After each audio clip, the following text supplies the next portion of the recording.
তো বন্ধুরা চলো আজকে আমরা আরেকটা ফিগার ড্রয়িং করে ফেলি। মার্কার দিয়ে আমি আউটলাইন করে দিচ্ছি যে একটি ফিগারের প্রপোর্শন বা ব্যালেন্স কিভাবে হয়। আমরা যে খসড়াগুলো বা আমরা যে প্র্যাকটিসগুলো করতেছি সেগুলো আবার আজকে একটা ড্রয়িংয়ে করে ফেলি। তো চলো শুরু করা যাক। তো শুরুতে আমরা যথারীতি মাথা থেকে শুরু করব,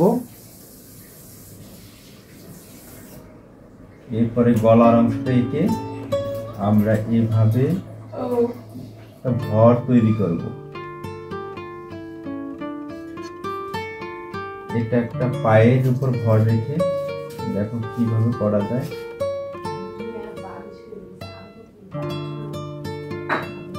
ওকে, এভাবে আমরা একটা ফিগার আমরা করতে পারি। দেখো আমরা এখানে শুধু ব্যালেন্সের দিকটাই আমরা কিন্তু চিন্তা করব। এখানে আমাদের পোর্ট্রেট মিলছে কিনা, এটা আমাদের এক্সাক্ট ডিটেল হচ্ছে কিনা, এটা আমরা আঁকছি না। আমরা আঁকছি একটি ফিগারের যে ভর বা এটা যে গতি থাকে, গতির উপর একটা ব্যালেন্স থাকে, এইসব কিছু যদি আমরা বারবার প্র্যাকটিস করি তাহলে কিন্তু আমাদের চারুকলা এডমিশনের জন্য কিন্তু খুব ভালো হবে। আমাদের যে ড্রয়িংগুলো দেওয়া হবে সেগুলো কিন্তু আমরা ভালো একটা প্রফেশনে দাঁড় করাতে পারবো।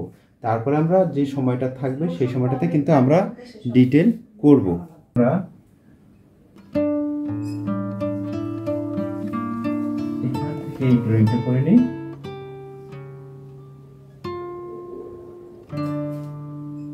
আমরা ড্রয়িং করার সময় একটু দূরে গিয়ে দেখবো আমাদের ব্যালেন্স বা প্রপোর্শনগুলো ঠিক আছে কিনা। ওকে,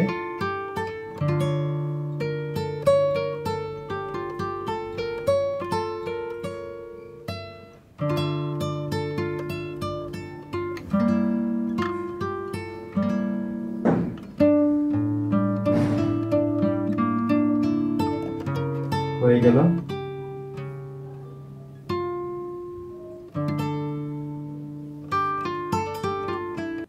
এভাবে আমরা ধীরে ধীরে ড্রয়িং করতে করতে সামনের দিকে এগিয়ে যাব।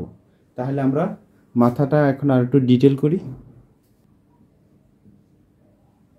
এভাবে আমরা করতে করতে ড্রয়িংটা এগিয়ে যাব।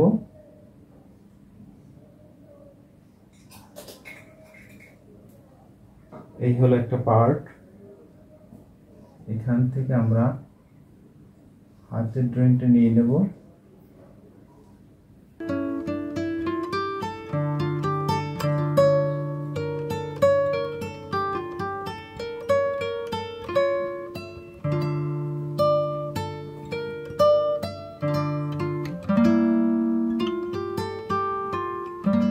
ডান হাতটা করে নেব।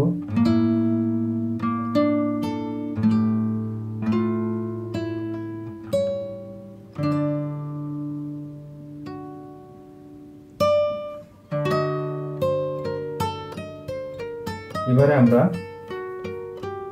এইটাকে আমরা সামনের দিকে পায়ের অংশ নেব।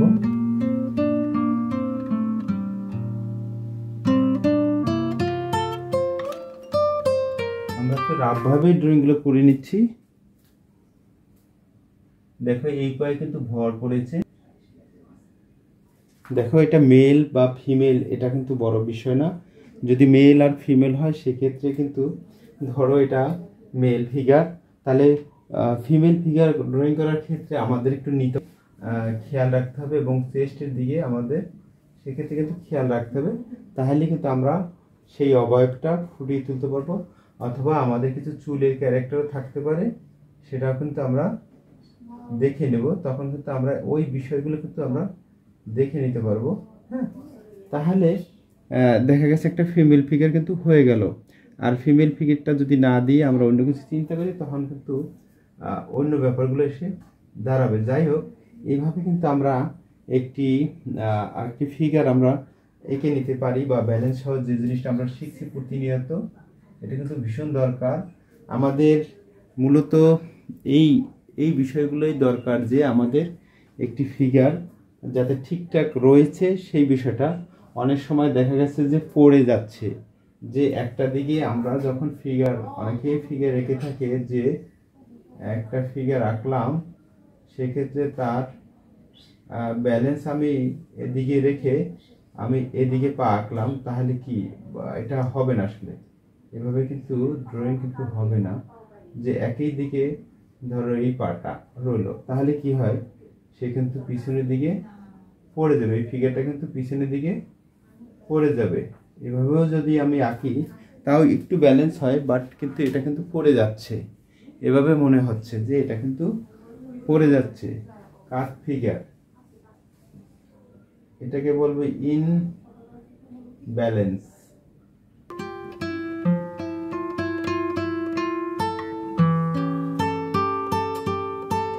এটা হলো ব্যালেন্স। ওকে, তাহলে আমরা কিন্তু এভাবে ফিগার আঁকতে পারি। ওকে বন্ধুরা, আমরা কিন্তু এভাবে একটি ফিগার আঁকতে পারি, সে ফিমেল হোক মেল হোক। আমরা কিন্তু এভাবে স্ট্রাকচার ড্রয়িং করে তারপর ফিগারটা কিন্তু আমরা এঁকে নিব।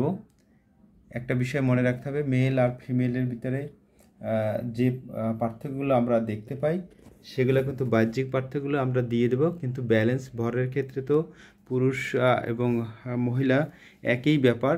তো আমরা এই বিষয়গুলো খেয়াল করব।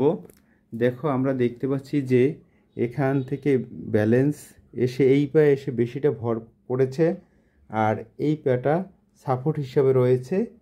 তো আমাদের এই বিষয়গুলো কিন্তু মনে রাখতে হবে, এবং এই পা যদি সামনে থাকে সেক্ষেত্রে কিন্তু এই হাতটা কিন্তু পিছনের দিকে থাকবে। ওই অনুযায়ী কতটুকু সামনে রয়েছে এবং কতটুকু পিছনের হাতটা থাকবে সেটা কিন্তু আমাদের বুঝে নিতে হবে। আর এই ফিগারটা কিন্তু ইনব্যালেন্স। দেখো, আমরা যদি এই ফিগারটার দিকে তাকাই তাহলে কি হবে, এই ফিগারটা দেখা গেছে এদিকে কাত হয়ে গেছে, এদিকটায়